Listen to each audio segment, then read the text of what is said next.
Hey guys, what's up? Welcome back to my channel. Today I'm starting Queen on my channel, finally.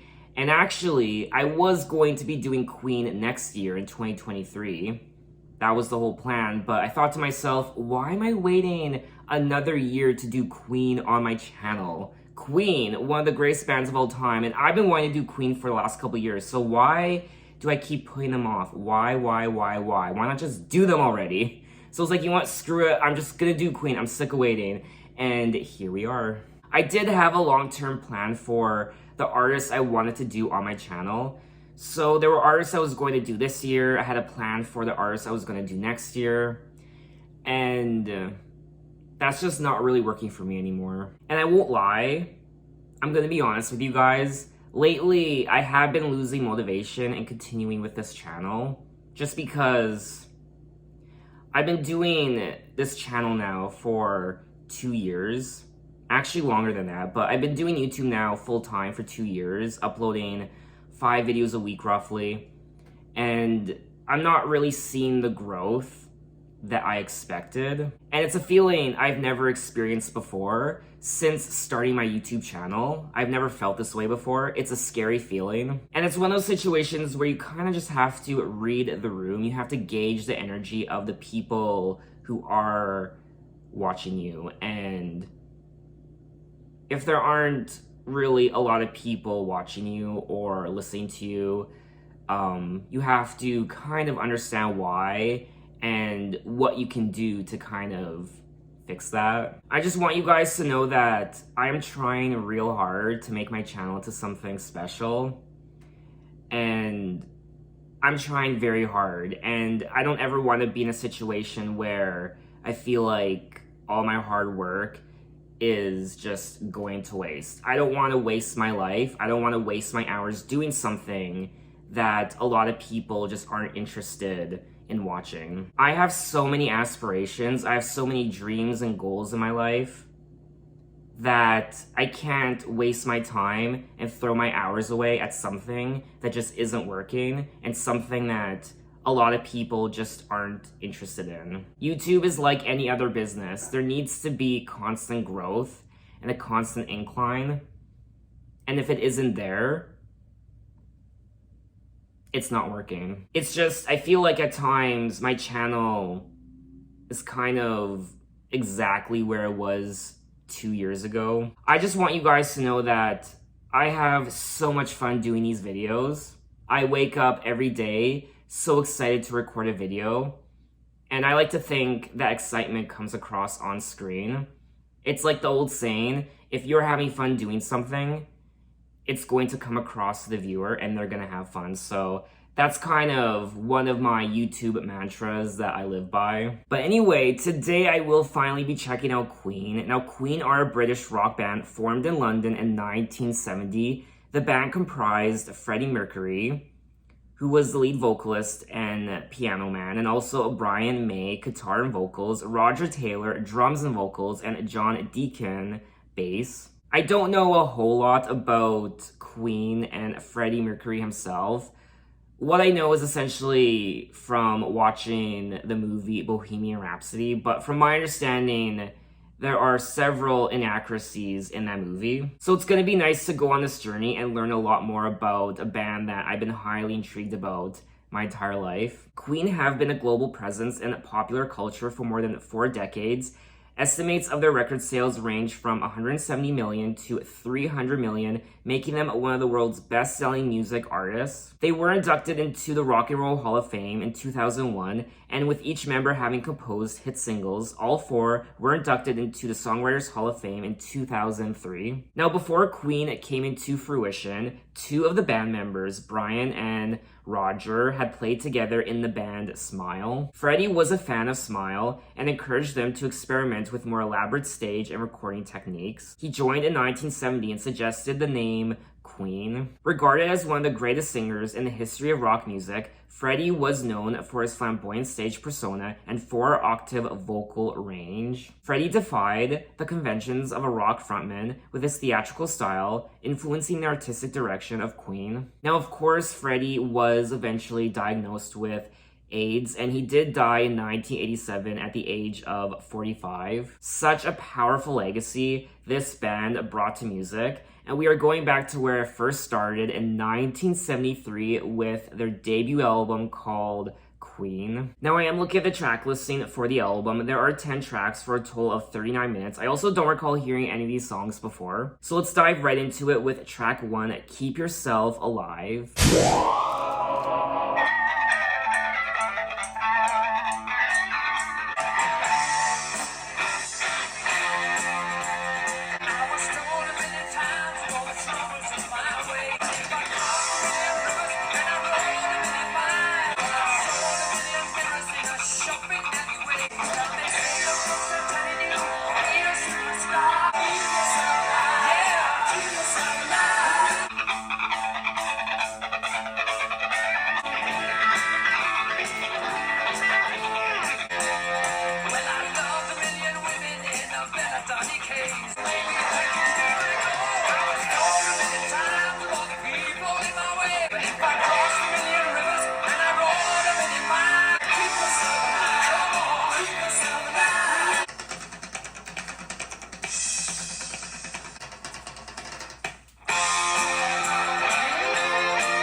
That was track 1, Keep Yourself Alive.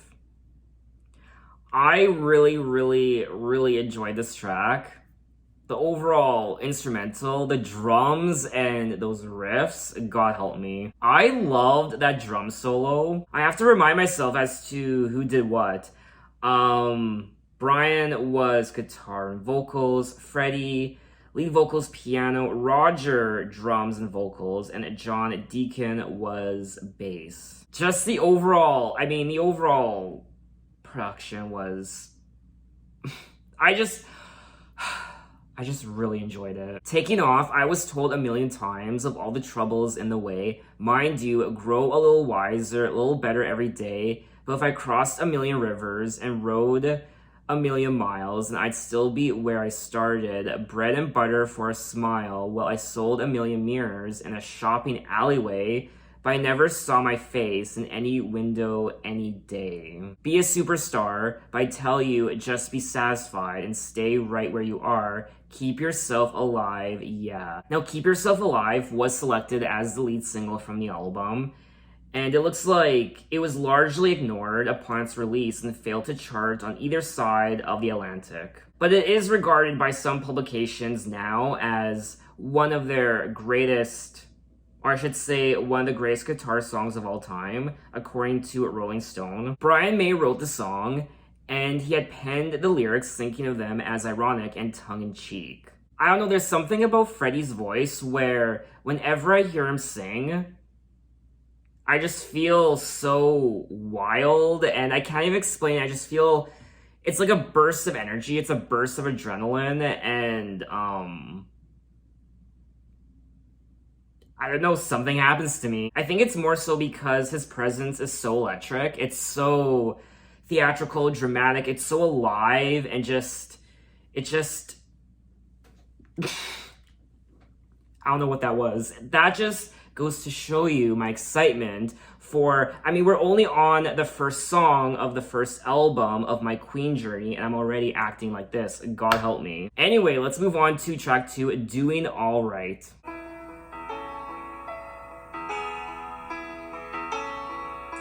Yesterday, my life was in ruin. Got a feeling I should be doing alright. Doing alright. Where will I be this time tomorrow? Doing alright. Should be waiting for the sun. Should be waiting for the skies to clear.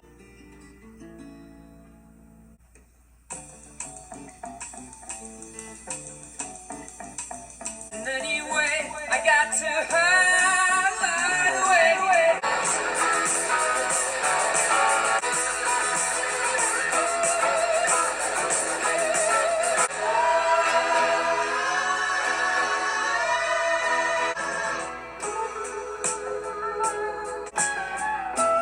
Yesterday, my life wasn't doing alright.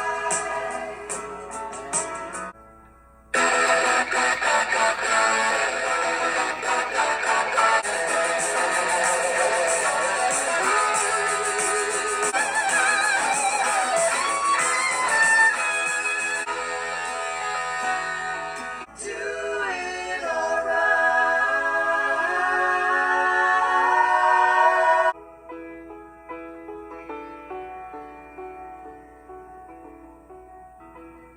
That was track 2, Doing Alright. What did I just listen to? This song took a lot of different twists and turns that I was not expecting. The overall composition was quite, it was just wild. It just went in so many different directions I just wasn't expecting. The song opens with a gorgeous piano solo and Freddie's timeless vocals. I was even getting a little teary-eyed hearing that part. And you think, oh, this is going to be a ballad all the way through. A power ballad. And then... No.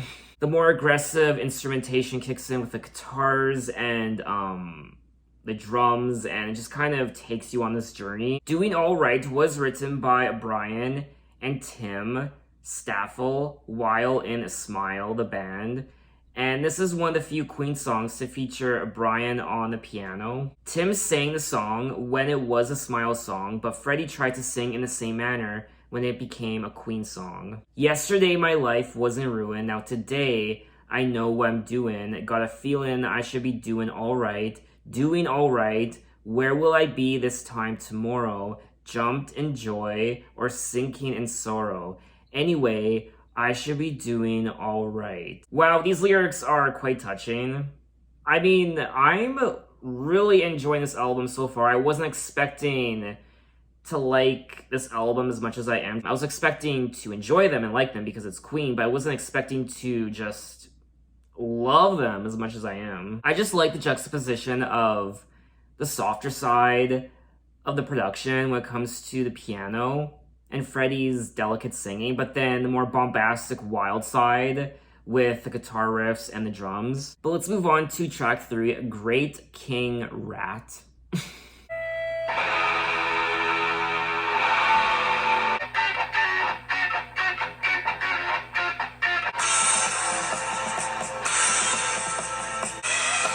back up today, on the 21st of May. Every second what he saw, yes, he was the son of a whore. Wouldn't you like to know? Wouldn't you like to know? Big King Rat with a dirty old man and a dirty old man to see. Would you like to see?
God help me. That was track 3, Great King Rat.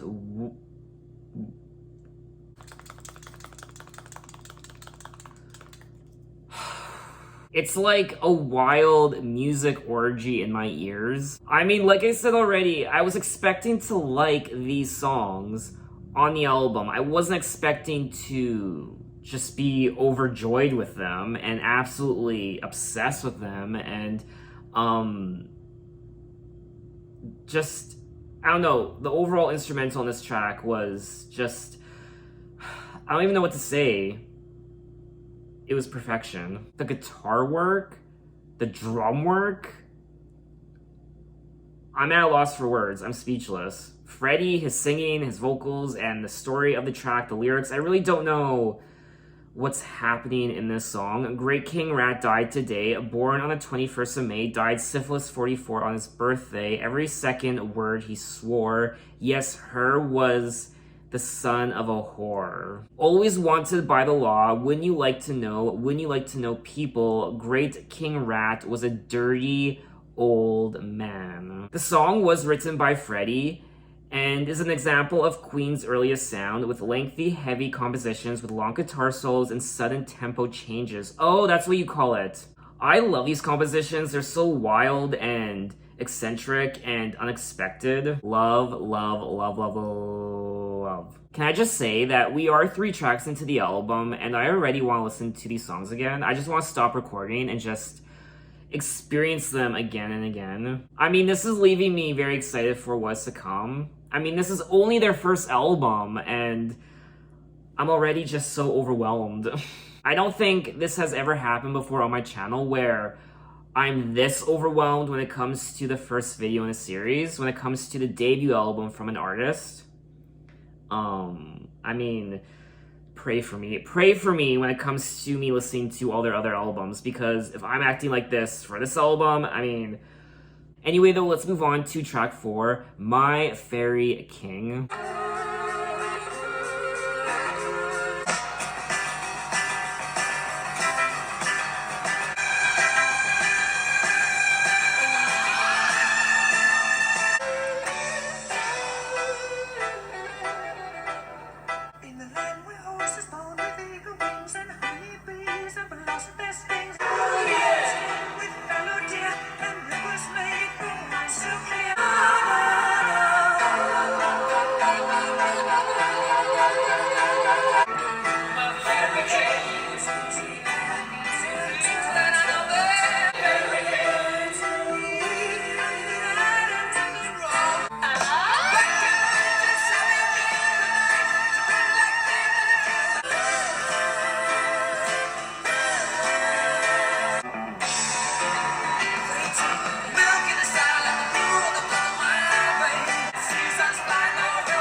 That was track 4, My Fairy King. Another unexpected song on the album when it comes to all the tempo changes. This album is keeping me on my toes. It's keeping me excited for what is to come. And, I don't know, these songs, the overall compositions, the overall production moments of these tracks, just gets me going. I honestly feel like Queen is my spirit animal. I'm sure I'm not the first to say that. In the land where horses born with eagle wings and honeybees have lost their stings, there's singing forever, lion's den with fallow deer, and rivers made from wine so clear flow on and on forever. Dragons fly like sparrows through the air, and baby lambs where Samson dares. My fairy king, he rules the air. He rules the air and turns the tides, and can see things that are not there for you and me. He can do right and nothing wrong. Then came man to savage in the night, to run like thieves and to kill like knives, to take away the power from the magic hand. Freddy is singing about this magical place, this fairy tale world, but unfortunately these horrible people come along and just ruin everything. They kill everything, and they turn the milk into sour like the blue in the blood of my veins. Fire burning in hell with the cry of screaming pain. So this once lush, colorful fairy tale world turns into this post-apocalyptic, end of the world, fiery, killing pit. Someone has drained the color from my wings, broken my fairy circle ring, and shamed the king and all his pride. My Fairy King was written by Freddy and deals with Rye, a fantasy world he created with his younger sister, and which features in other Queen songs. It kind of reminds me of The Lorax. Freddy borrowed some lines from Robert Browning's poem The Pied Piper of Hamelin. It also says that Roger Taylor displays his high vocal range, hitting the highest notes in the composition. Yeah, I was wondering who that was. I was thinking, maybe is it Freddy or who is it? Brian May said that after the lyric Mother Mercury, Look What They've Done to Me was written, Freddy claimed he was singing about his own mother. Freddy once explained, When I'm performing, I'm an extrovert, yet inside, I'm a completely different man. I thought this was another wonderful song on the album. Honestly, 5 out of 5. But let's move on to track 5, Liar.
Hallelujah. That was track 5, Liar, and amazing, like always. I wasn't crazy about the song initially, the first couple minutes. I was liking it, but I was thinking, you know what, this isn't one of my favorite tracks on the album, but towards the middle and then towards the end, I was done for. Like always, Queen knows how to work its magic on me, honestly. Just another very intriguing song on the album. The twists and turns the composition takes, and it's just very, very, very entertaining to listen to. And it's also memorable. It's also memorable, and that is the key, because you want to listen to these songs again, so they have to be memorable to you, and they are memorable to me, so I for sure will be listening to the song again, all the other tracks. I mean, so far, 5 for 5. I've enjoyed each and every one of these songs so far. When you listen to these songs, you don't feel alone. Obviously, I'm alone right now in my apartment, but when you listen to these compositions, it feels like you're surrounded by dozens, if not hundreds, or thousands of other people in a building, a warehouse, a stadium. It's because the songs are just so electric and so entertaining to listen to. It's like cinema for the ears. I have sinned, dear Father. Father, I have sinned. Try and help me, Father. Won't you let me in? Liar, I have sailed the seas. Liar, from Mars to Mercury. Liar, I have drunk the wine time after time. Are you gonna listen, Mama? I'm gonna be your slave all day long, Mama. I'm gonna try to behave all day long, Mama. I'm gonna be your slave. I'm gonna serve you till your dying day. I will also say that I am liking the lyrics and stories on this album. I'm finding the songwriting to be quite intriguing. But let's move on to track 6, The Night Comes Down.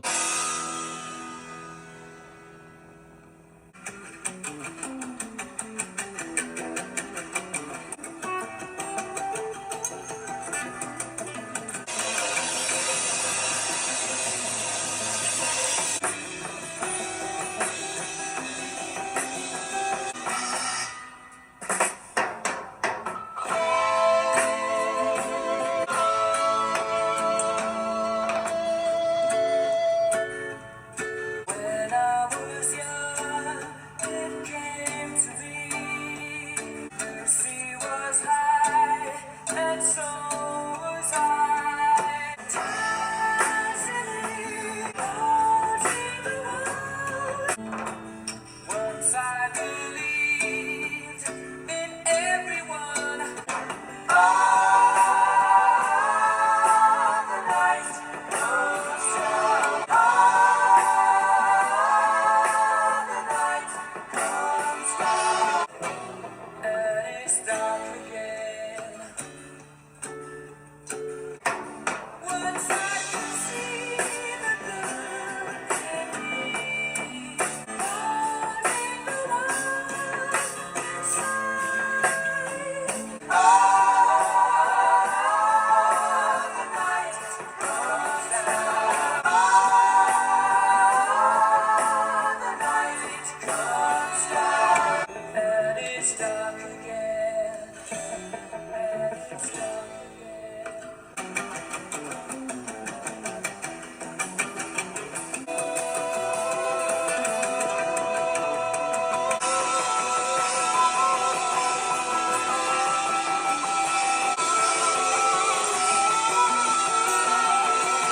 That was track 6, The Night Comes Down. Another solid track on the album. It's definitely one of the more calmer songs, I guess. And just like all the other tracks, I really enjoyed the instrumental. I particularly enjoyed the guitar work on this track. Once I could laugh with everyone, once I could see the good in me, the black and white distinctively, coloring, holding the world inside. Now all the world is gray to me. Nobody can see. The night comes down and it's dark. again. Brian May wrote the song shortly after the band's formation in 1970, following the breakup of Smile. The song follows trademark Brian May themes such as coming of age, nostalgia over the loss of childhood, and the difficulties of adult life. There's also what could be an ambiguous reference to the Beatles song Lucy in the Sky with Diamonds. Now, that's the first thing that came to mind when I read that lyric, but I didn't want to say anything because I thought it was a bit far-fetched. I don't know. Brian May is a Beatles fan and has commented in numerous interviews their impact on him. I really did think this was a touching song. I did like listening to it. It's not one of my favorites on the album. It's not a song I would listen to all the time or go back to all the time, but I still enjoyed hearing it for the first time. But let's move on to track 7, Modern Times, Rock and Roll.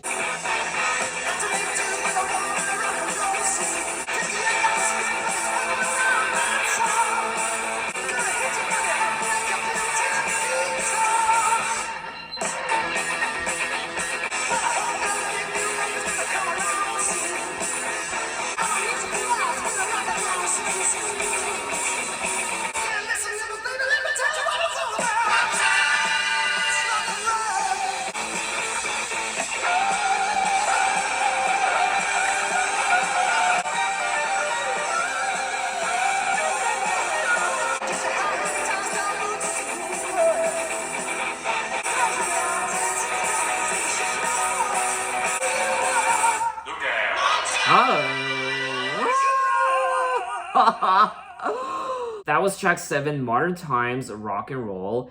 And this is a Roger Taylor song. He wrote the song and also provided the vocals, which is surprising to me because before listening to this album, I haven't heard a Queen album before. Of course, I've heard a lot of their biggest hits, but I just assumed Freddie sang all of their songs on all their albums. Roger wrote and sang the song, which was re-recorded on 2 occasions. Had to make do with the worn-out rock and roll scene, the old bops getting tired, need a rest, well, you know what I mean. 58, that was great, but it's over now, and that's all. Something harder's coming up, gonna really knock a hole in the wall. Gonna hit ya, grab ya hard, make you feel 10 feet tall. This was a fun song to listen to, and I do like the lyrics. It's also quite short. It's under 2 minutes.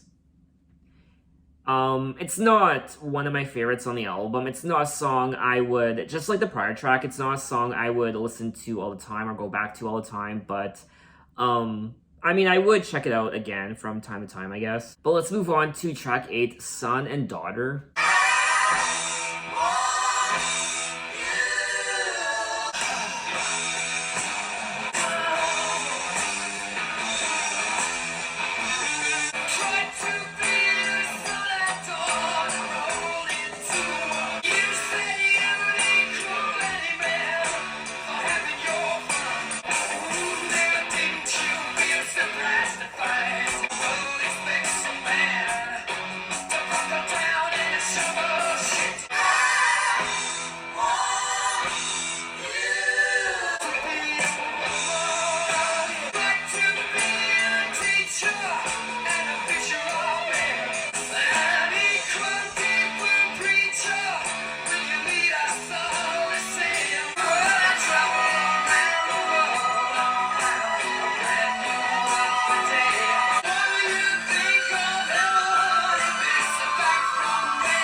That was track 8, Son and Daughter.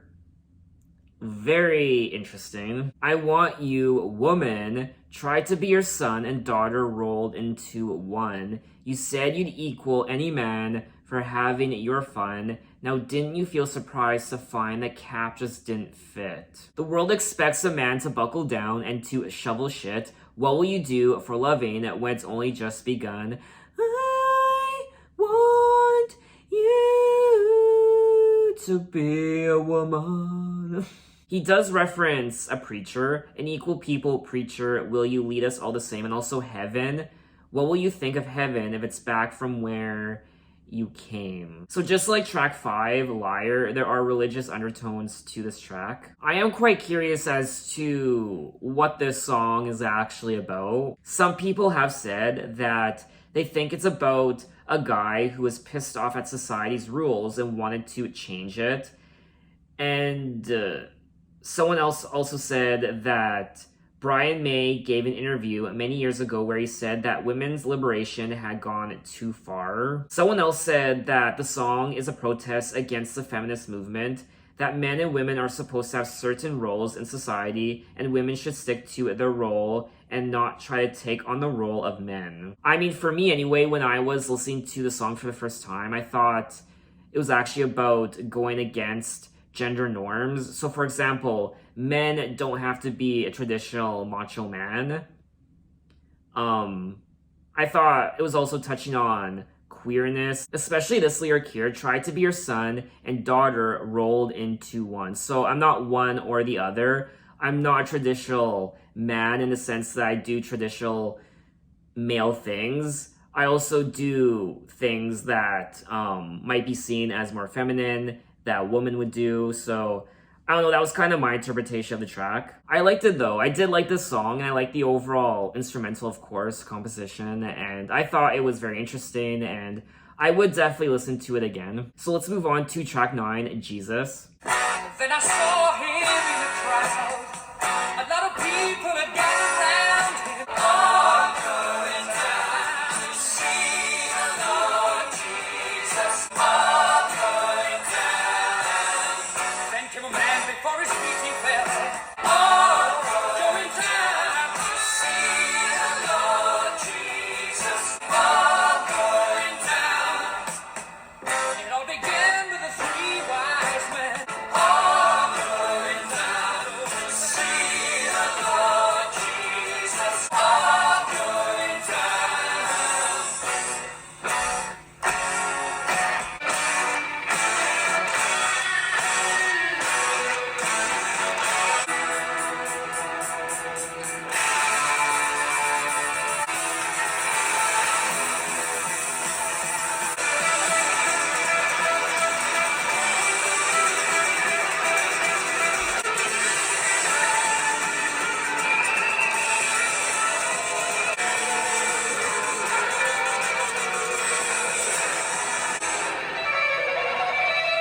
It all began with the 3 wise men. All going down to see the Lord Jesus. All going down.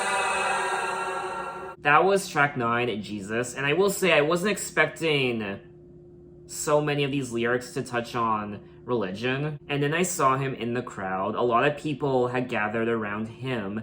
The beggars shouted, the lepers called him, the old man said nothing, he just stared about him. All going down to see the Lord Jesus, all going down. It all began with the 3 wise men, followed the star, took them to Bethlehem, and made it heard throughout the land. Born was a leader of man. Now, I'm not a very religious guy, I will be honest. So this song just didn't really resonate with me. Though I will say I did like the overall production of the track. I liked the guitar work, the drums, especially that solo break. That was quite wild. But this definitely isn't one of my favorite tracks on the album. Brian May did use a red special guitar on this track. The red special is the electric guitar designed and built by Brian May and his father. Oh. But we have made it to the end of the album, track 10, 7 Seas of Rye.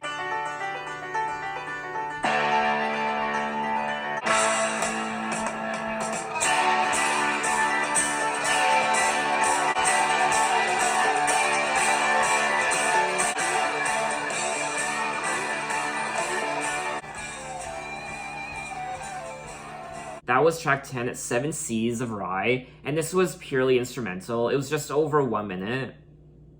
And obviously the title of the track is based on this fantasy world that Freddie created with his sister called Rye, which we were first introduced to on track 4, My Fairy King. They intended to use it as an outro on this album, and then start Queen 2, their next album, with the finished version.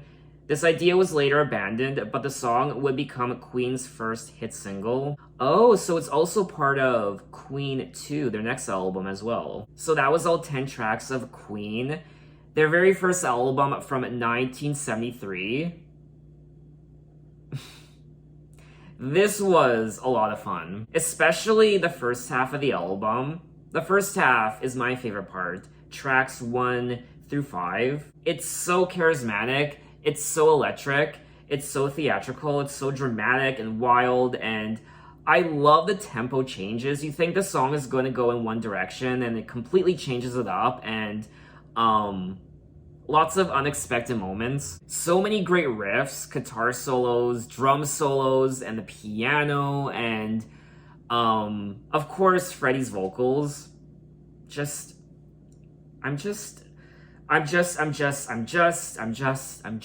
don't know. I mean, I'm a little speechless. Okay, I enjoy myself.